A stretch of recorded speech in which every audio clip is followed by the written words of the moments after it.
Welcome to session 2D, Educating the Social Care Workforce to Better Support Deafblind People. I'd like to introduce Liz Duncan. She is the head of Learning and Research for Deafblind UK. She has had nearly 30 years of experience working within acquired deafblindness, and is co-chair of the International Acquired Deafblindness Network of DBI.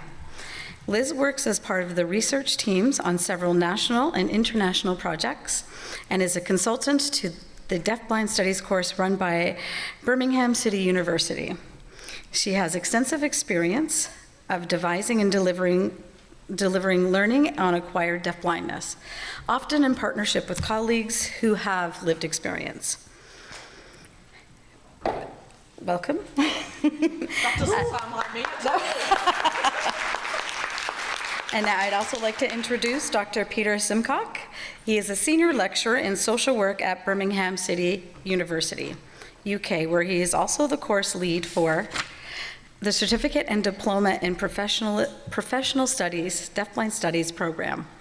Prior to working in social work education, he was a specialist social worker with deaf and deafblind people and has a long-standing practice and research interest in deafblindness. He is particularly interested in deafblindness among older people, including both those with late life acquired deafblindness and those with the aging with the condition. Peter is the chair of the Deafblind International Acquired Deafblindness Network and an ambassador for Deafblind UK. Welcome.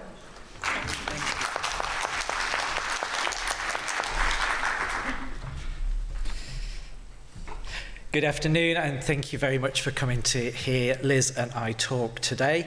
We've been advised just to give some information about ourselves. So I'll be honest, I'm a middle-aged man now with a very neatly trimmed beard and rather nice glasses and short hair. Do you want to say anything about your appearance, Liz? Short, confused, and I've spilt curry down my skirt.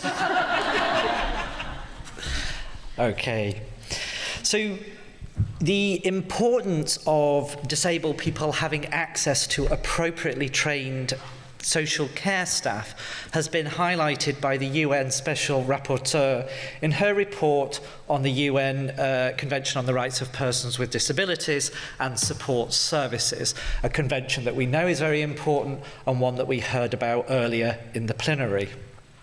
And there have certainly been calls for more training about deafblindness among the social care workforce in the UK. In particular, many of the experts that we do have in the field are coming to retirement, and there have been concerns expressed that there's nobody coming forward to replace those people to work in social care. And so what Liz and I want to do in this 45-minute workshop is describe the development of two courses that are run now by Birmingham City University in the UK in collaboration with a consortium of 4 charities. That is Deafblind UK, Deafblind Scotland, Sense and Sense Scotland. And the purpose behind these courses is to enable the social care workforce to better support deafblind people. So we want to outline really the history of deafblind studies, because although they are new to the university, they are not as new as it may first appear. And we'll talk about how we developed these courses into professional and academically recognised qualifications for the social care workforce. And we would invite people here today to contribute any thoughts on what you think we should cover in our courses that perhaps we don't already do, but also think about your own nations and your own workforce and how well trained that is, and whether you may be able to build on some of the things we talk about today.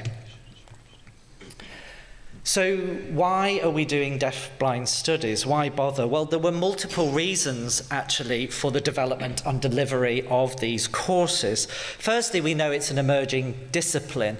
There is an increasing body of research, thanks to many of the researchers that are here at this conference this week. And it is an emerging discipline. So as a university, we were interested in this from an academic point of view. We also know it's a growing population. So that is true globally, but also in the UK. We know best estimate we have of deafblind adults in the UK is 393,588, predicted to expand to 610,693 by 2035.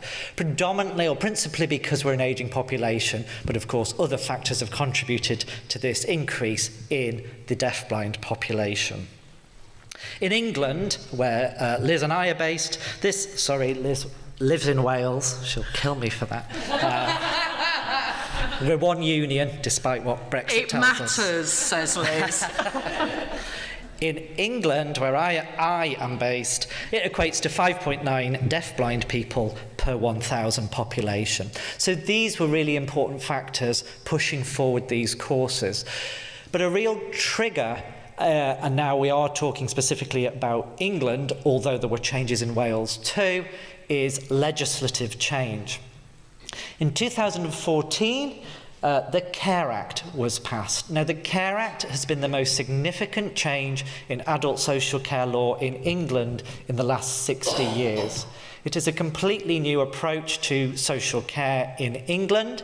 It was implemented on April the 1st, 2015, which is April Fool's Day in the UK. I'm not sure why they planned to do it in that way, but they did. And that's when it was implemented. And why did this matter so much? Whilst the CARE Act was passing through our Parliament, organisations of and for deafblind people campaigned very hard to ensure that the particular needs of deafblind people were included and recognised in that legislation. And their work proved very fruitful. Deafblindness is the only disability that's specifically defined in the CARE Act. Now, bear in mind the CARE Act covers social care for all adults, anybody over 18. Deafblindness is the only disability specifically defined in our legislation.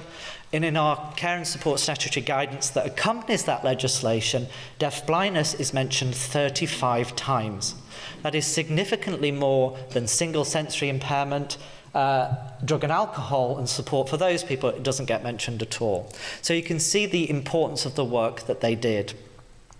And one of the things that the CARE Act covers when it comes to deafblindness concerns the training and qualification of staff. And so what the legislation states, within regulations this is contained, is that when a deafblind person needs to have a social care assessment, the person carrying out that assessment must be suitably qualified. Now here, they aren't only referring to a professional qualification, i.e. the person doing that assessment should be a social worker or an occupational therapist, but it recognises that the person needs to have additional qualification in deafblindness. And in certain circumstances, a qualification at university level. And this is where England found itself in a bit of a difficulty, because we now had legislation saying the workforce need to be trained, but nowhere to do courses to be trained. And so we worked with our partners, the charities, to do so. So this really has brought it up to date, but I want to go back a little bit into the history. Because deafblind studies as an idea actually began in the early 1990s when a group of charities got together to talk about the need for qualification professionally for the workforce. And this was a very challenging time. People had different ideas, people had different priorities, but the consortium worked very, very hard. And at the beginning of the new millennium, 2000, we began to see the first cohort of students working with the charities for this consortium. 9 cohorts completed the course, and then in 2015, the course moved entirely online. Before that, it had been taught in person, but it moved entirely online in 2015. As an academic working in a university, I was often asked by people that I was teaching, where can we do training, Peter? Where can we do these courses?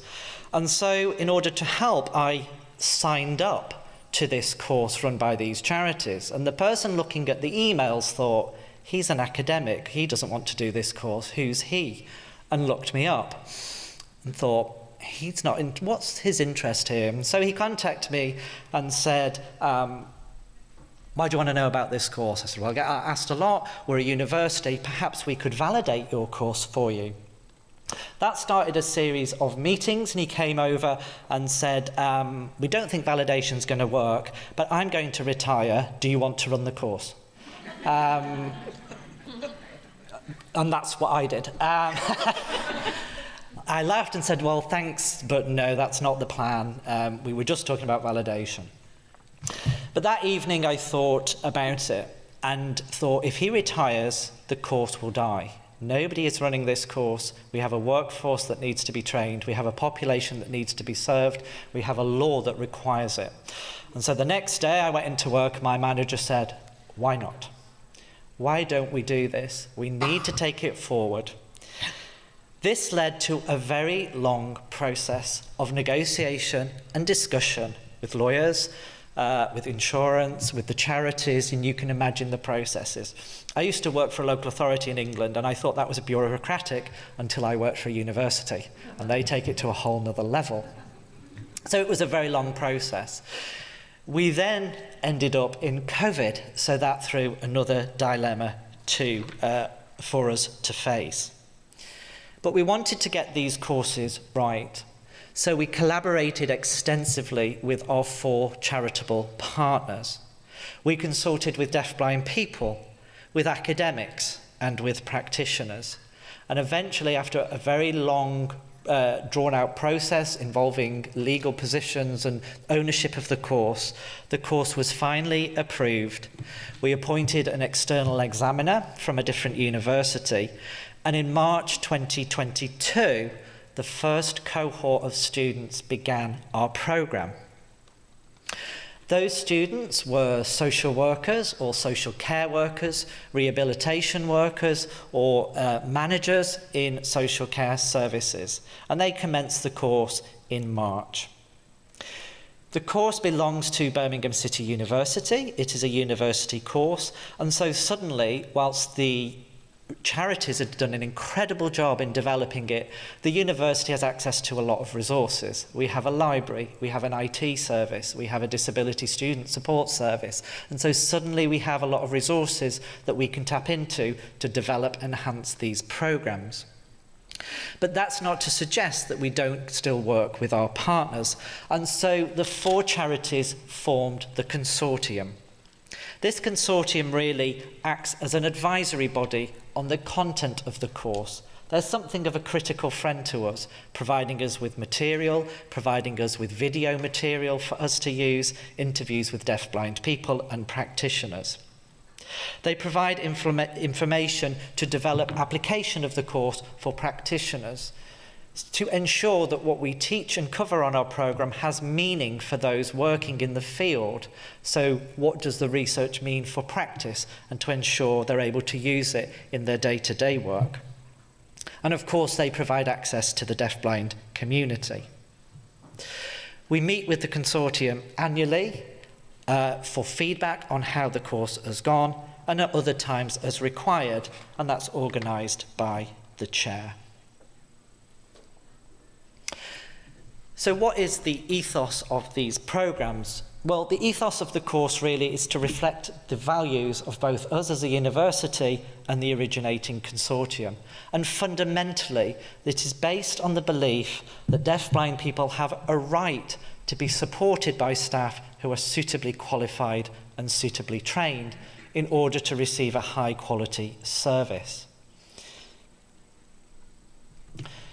We validated 2 separate courses, and that is what we now run.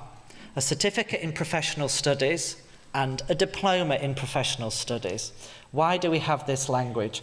I'm not going to bore people with academic regulations, but if we call something a certificate, in university speak, it has to have a particular number of credits. And if we call it a diploma, it has to have a series number of credits. When the charities run the programme, they were called the Certificate and the Diploma in Deafblind Studies. And this was known in the field, and we were very keen to keep that language. But the academic quality team said, you can't do that. And so we came up with this rather mouthful of a title, because if we call it professional studies, we get around the credit issue. Is there anything you want to add, Liz, on that? This is Liz, just very quickly to say that keeping the identity of the course was really quite critical. It had built up, in the sector there was an understanding and a knowledge of what the course did, and the fact that the course is quite unique in its approach, in that it brings together acquired deafblindness and congenital deafblindness. There's a 50-50 split in terms of the content, and we didn't want to go backwards and to have to start explaining all over again about a course. So Pete talked about a tussle and the decision making, and one of the really difficult decisions was about the language and how we explain the course. It was very important that we kept an open understanding of what the course does and at what level it sits, to make it accessible to the people who needed to take the course. Thank you. Of course, the good thing about having a bit of a mouthful like this as the name of a course, inevitably people start dropping it, and so it's shortened to Certificate in Deafblind Studies and Diploma in Deafblind Studies. So we kind of guessed that might happen. So, as Liz has said, the aim of the certificate is to provide a foundational knowledge of both congenital and acquired deafblindness, to cultivate knowledge and skills in contemporary practice, and of course to meet these statutory requirements that we now have for our workforce. The diploma effectively builds upon the certificate. People cannot do the diploma until they've done the certificate, but it has a particular focus on assessment and service development. It also encourages practitioners to question and challenge contemporary practice, and to work on a project in which they focus on service improvement. This next slide, which I'll read out, spells out the way in which the course is organised. And I think when I read these out, you'll see how one builds on another. So the first module in the certificate is Understanding Deafblindness or Dual Sensory Loss. The second module, Understanding Communication, Movement and Mobility.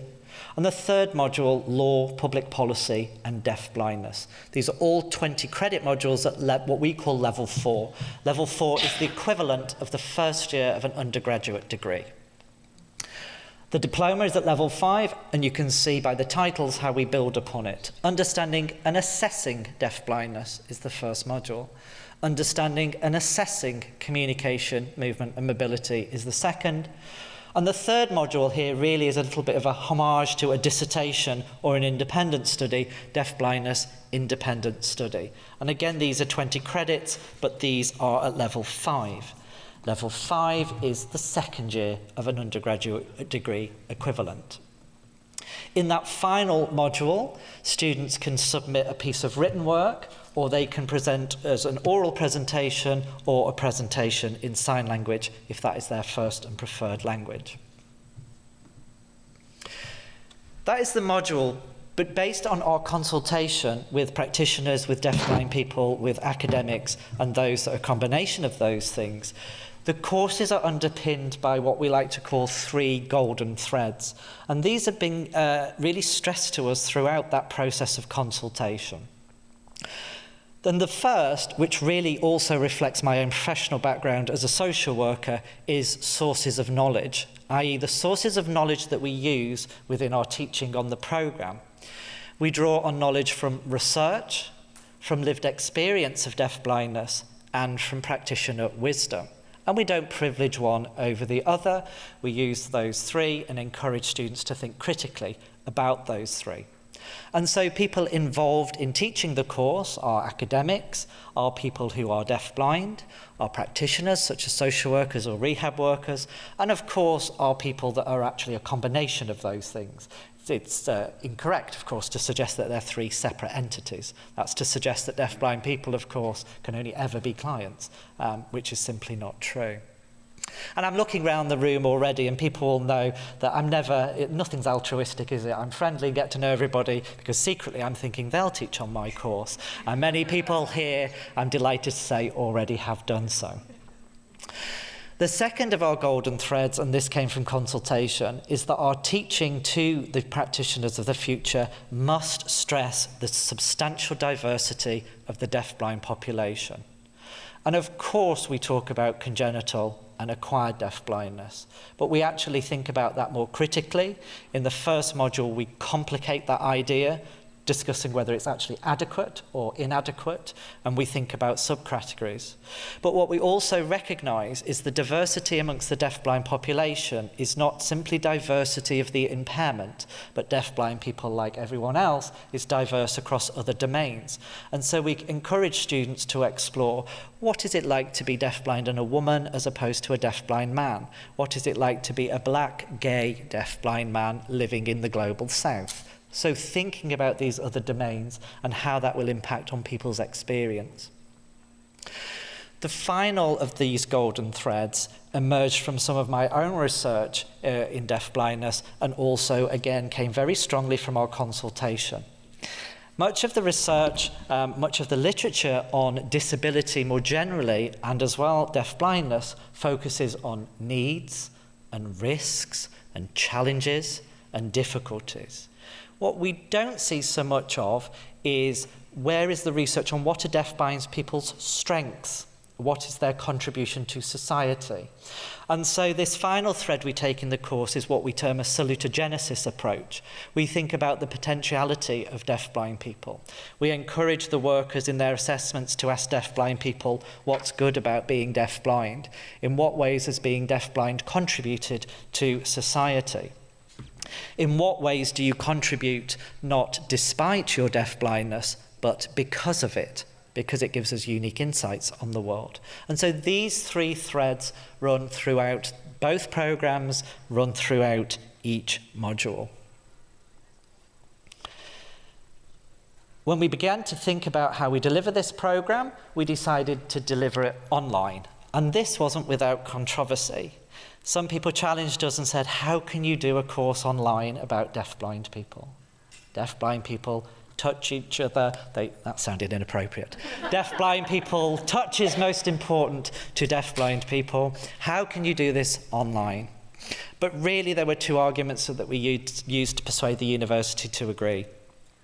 The first, the workforce is relatively small, and they're not all going to come to Birmingham, which is where I'm based in the centre of the country. Local authorities will not fund that. It's not going to happen. And we quickly realised the course would simply not be financially or geographically viable if we were to do it in person.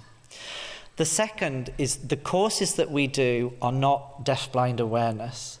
They are not aimed at people that don't know anything about deafblindness. In fact, one of the criteria to come on the programme is that the person has current and ongoing work experience or personal experience of deafblindness. They are already working in the field. And this was our argument to maintain the courses online. The way in which the courses are taught is split into three. Scheduled learning, when the students meet at the same time online and work with each other and with staff. Private study and tutorial support, just like any other university programme. How do we assess our students?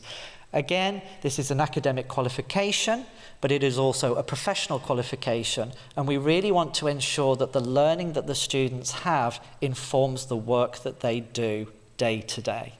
And so we have a mix of approaches to assessment, written assignments, case study-based assignments, an open book examination, which is used on the law module, and evidence-informed project work, which can, as I've said already, the student can complete in either English or British Sign Language. Some of the case studies we use are drawn from our own practice, but in the most instances, the student has to choose somebody they are working with or have worked with currently and actually think about how does it apply to them. So we're constantly linking what we teach with the work that the students do. So who has been doing the course? Well, they're relatively new. We had a very, very small cohort in 2022 with just 4 students. This was what we expected. It was a new course, and this is quite a small market. But the following year, that already increased to 13 students. So we're very pleased to see that increase, and that's 17 students. Who are our students? They're a mix of social workers, social care workers, managers, what we call in the UK technical officers. I don't know what term others use. This is people that support sensory impaired people with equipment, flashing doorbells, these sorts of things. Rehabilitation workers and practice development leads who tend to work in the third and voluntary sector. Our students work in different settings as well, local authorities, third sector organisations, and people who work for themselves as independents. We also have students who are themselves deafblind, deaf, or sighted hearing. So we have a mix of students with personal experience too. And this is really where Liz and I blow our own trumpet. This is the feedback that we have received so far from the course. I have seen a real benefit to the course in how learning has influenced my practice and approach in working with deafblind adults. This is the type of feedback that I really am pleased to hear, that the course is actually improving the work that people do. Even though the module covered information I thought I knew, it really widened my understanding and made me think a lot about the information that we use. And a few more points. It's been really enjoyable, and as I feel as though it will make a difference in my work with people. It has also made me really want to continue in the field, so this is good news, and to do research too at some point. So this is good. And finally, and this was one from one of the social workers on the programme, the course content has been helping in my current role with funding applications in particular. This has resulted in large sums being granted to deafblind service users that might not otherwise have happened. So again, this is a very positive outcome. So if you want to know more about the courses, what they look like, the website is there. You can click on that. That tells you a breakdown of the courses and the overall content of the courses. And it will also tell you a little bit more about what is in each module. And my email is there if anybody wants to email me to find out about the courses, about how any of your colleagues or may be interested in doing the course. Again, the great thing about it being online is that we're not restricted to the UK. We could go further afield. But for many of you, it may not be about doing this course, but how could you develop your own course in your own nation to support your own workforce? And I'm more than happy to talk to you about our experiences and what we did and how we've done it to support our workforce. So those questions really were questions for you. You might have some questions for me and Liz, but the questions I'd like you to think about, and please do get in touch. How might such courses support the social care workforce in your localities or in your nations? And what are your thoughts on how this course could develop, the content of it and structure? And again, this is my disclaimer, nothing's altruistic, is it? In 3 years' time, the university will ask me to revalidate my programme to ensure that it's still quality. So I will be telling them how in 2023, I consulted internationally in Canada to get feedback on people about the programme. So thank you for listening about our programme.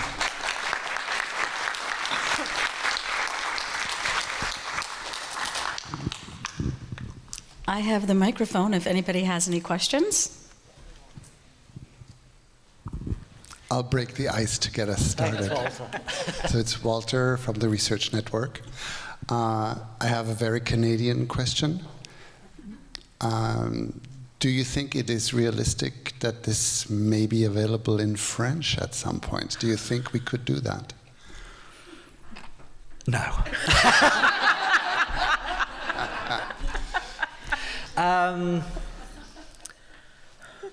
Realistically, I don't think our programme realistically could, but it would be great to think about what we've learned by setting one up and doing one. Yeah. One could be done in another language. And I think this is why I was very, very pleased when the course, we have to go through a long process, as those in universities will know. So to get this course, even the idea agreed, I had to get departmental approval, then I had to get school approval, then I had to get faculty approval, and then I had to get university approval. And when I was meeting with the faculty lead, so very senior staff, and I laid out the case and presented all the paper to the dean, and she looked through it and she said, "This isn't going to make us any money, is it?" And I said, "No, it's not. It might break even." And she looked through it again and she said, "But it's the right thing to do. The workforce needs to be trained and the deafblind people need to be served." And I was very pleased about that. The other thing she did comment on in that is this idea of opening it beyond the UK, the scope for that. And of course, I'd be delighted for some students to come on that programme. But I think some of the nature of the programme, beyond language and French and English, it's very structured around the way our social care system works to an extent. And so where that might work for some people, it might be quite hard to transfer to a different context. And that's why I don't want to dissuade anybody from our programme, but I would want the programme to be meaningful. And so if that means, well, let's help develop a programme in your country instead that will actually be more suited to your workforce, then I think that's what we can do. So I have a follow-up question. In the UK context, for our rehab programs here, we have made predictions in terms of workforce. So we know for admissions what the ideal number of students would be each year in order to accomplish what we know the market will need or absorb, so we don't create people that are unemployable. Have you done something like this? Do you know, because you have a break-even number, but Yeah. when would you produce too many people? How can I say this in relation to the university without getting my university in trouble and getting sacked? The university aren't overly worried about lots of students, so there's no upper number. Again, in terms of university resources, space, things like that is irrelevant. It's online. In terms of staffing, it would become a particular issue. Our aim is to have cohorts of 15. But we know, as you will know with programs, you don't expect it straight away. So I'm quite pleased the figure, 4, but then we jumped to 13, and we're sort of on 14. It's just that one person deferred at the last minute, so we'll join again. So we'd always reached 15 already. That's what we're looking at. Now, this was based on expectations of how many students local authorities will fund, because at the moment there are real gaps in the workforce. But as we train the workforce up, it could come to a point where the numbers start to drop again, because they've got the staff, they've employed them, they don't need any more. But 15 is our target figure for the next 5 years before revalidation. Yeah.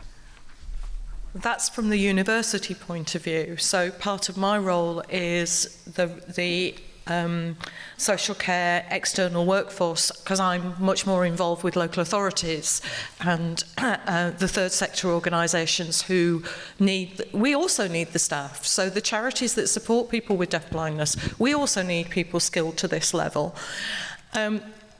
We have, and I'm going to look at Pete for this for a moment, 156 local authorities? 153.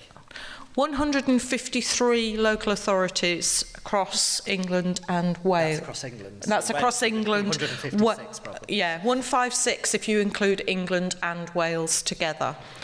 The Care Act requires every single one of those local authorities to have someone who is specifically trained in deafblindness. So, in theory, we know what the demand is, but as Pete said, we also have to take a realistic view of what our local authorities will fund. But our long-term aim is that we will have someone qualified at this level sitting in every local authority throughout England and Wales and within the third sector organisations who support people with deafblindness. I think the other challenge we have from a workforce point of view, or the other argument we now have, and now I'm talking purely social work, qualified social workers currently in the UK can follow different career progression. So some social workers can do additional training in mental health and become what we now call an approved mental health practitioner. And those are the social workers that will act under our Mental Health Act to compulsory detain people in hospital, so the high end. We then have a group of social workers that can train to become what's called a best interest assessor, or BIA. It's about to change to LPS, but that's a far longer than 5-minute story. Those social workers work with people who are deprived of their liberty in a care home, i.e. they are not free to leave, but they're not detained under the Mental Health Act, but they can't consent to it either. People with advanced dementia, people with learning disability. So some do that route. Some go on to become what we call practice educators. That is social workers still in practice and support students on placement. Now, in many cases, those social workers that go down those career routes then get an honorarium or additional payment. Those that go on to become a deafblind assessor, as we call them, on these courses, don't. So this is now a current, I nearly said argument, a current discussion we are having with the Chief Social Worker for England to see whether we can define this as a fourth career progression. And again, to encourage people to come forward. Because whilst we've got social workers in sensory services doing this, we're also keen that older people social workers, LD, learning disability services, we know prevalence of older people, LD, to ensure that it's being picked up, yeah. Are there any more questions?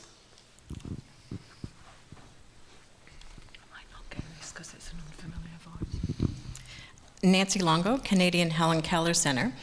It seems like the program is geared towards professionals such as social workers, whatnot, who happen to work with people who are deafblind.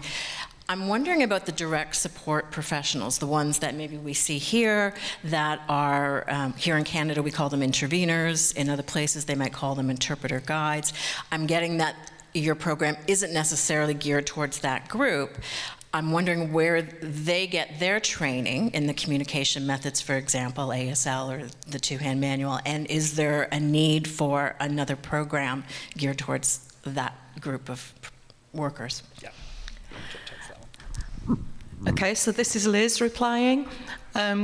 The program is aimed at that group of people, but it does a very particular job within that. So it's Pete's taken you through the content of the course. I won't go over it again, but part of my role leading on external learning is to develop programs which complement the certificate and diploma so that we can offer practitioners in deafblindness the in-depth communication, looking at leading edge practice, being aware of research, and they don't stand alone. So the work that I do feeds into the diploma, the work that the diploma team do feeds into the developments that I make. So we are, and we hope as we go forward that we'll have almost a seamless process where people will take the certificate, take the diploma, and then move on to an advanced practitioner level where we'll have a range of accredited learning available at that level. But we are not exactly starting again from scratch, but we lost ground for a while when some of the discussions were going on around what would happen to the certificate and diploma. Like many other countries, we lost ground during COVID as well, particularly for things like tactile communication skills. We had 2 years where it wasn't possible to teach them for obvious reasons. So, and we're regrouping. I think the curry's affected my speech. So we're coming back together again and looking at the way that we deliver learning has changed. The learning that we need to offer has changed. How do we make sure that the two things complement each other? They're not mutually exclusive. Pete, do you want to add? Again, we're trying to collaborate with our partners. So it gets a little bit confusing in England because the only other course on deafblindness at university is delivered by the University of Birmingham, and I'm at Birmingham City University. So we're neighbours. So people hear deafblindness Birmingham, and so people apply for the wrong course. The course at the University of Birmingham is teachers of deafblind children. So that's specifically focused on education. They have had some changes, and we now work very closely together because some people on my course might be interested in that course too. And we also co-teach. So Hester Richardson, who leads the course at the University of Birmingham, she does teaching on my programme. What do social care staff need to know about teachers of the deafblind? What is their role? What do they do? How can we work together? And I go over to UOB to teach the teachers, what do social workers do in deafblindness, and how do you get hold of one? And how do you persevere to get hold of one so that we can work together? So we collaborate, and then we are now working towards a Deafblind Careers Day, where we've invited providers of intervener training in the UK, ComGuide, the more kind of hands-on support work, all those providers. I will be there representing my course, UOB will be there, and this really is aimed at people that I quite like to work in deafblindness, I'm quite new, what do I do? And they can come and find out about all the things that we have on offer. Yeah. So I think we have one more question here, and I think we're 2:11, maybe 2 more questions. Hi, this is Melinda from Canada. I was just wondering how long each of the programs are. So Missed the question. how long are the programs? So they take place effectively a year, but they start in March and students finish in November. Each module is 10 weeks, but it's not 10 consecutive weeks. I throw in holiday. So it was quite convenient. The week's holiday for the students at the moment is this week, because I guessed I might be somewhere. So when I did the timetable, I thought I'll just put it there in case I'm perhaps somewhere else in Canada. So, but also to give them a bit of a breathing space. The other thing we've tried to do, and online flexibility's enabled this over those 10 weeks, is a sense of flexible learning. So we structure it, week 1, you should be doing this, week 2, week 3, week 4. Because if we just said, here it all is, it would be overwhelming, it'd be too much. But we also recognise that these people are in work, and many of you, I'm sure, have done this, studying and working at the same time, and family, and perhaps having a life somewhere is very, very difficult. And so what I will do is I release the materials and the activities the students have to do in sort of 3-week blocks. So I will say, if you finished week 1 because you're on leave and you want to go into week 2, week 3, you can. But if it's actually week 3, but you've just taken time off and you need to go back to week 2, you can, because it's when it suits people. We do have some live online, but after, again, in consultation with our local authority partners, we keep that to a minimum. Students do miss in-class live stuff. We know they will, but we kept live to a minimum because it's very difficult for the students to all be free at the same time each time because of work commitments and those sorts of things. So when we do live tutorials or live teaching, it's always recorded and people can watch it afterwards. The same is true with the videos. We use an academic platform as well. As you can imagine, some of the interviews with deafblind people we use are very sensitive, very personal topics, and so it's protected so that only those registered on the programme have access, and we set it so it can't be downloaded either, so it could never be removed. So that so March to November the certificate, and March to November the diploma in exactly the same way. Yeah. I think we're at 2:14. One more question. Marta's running.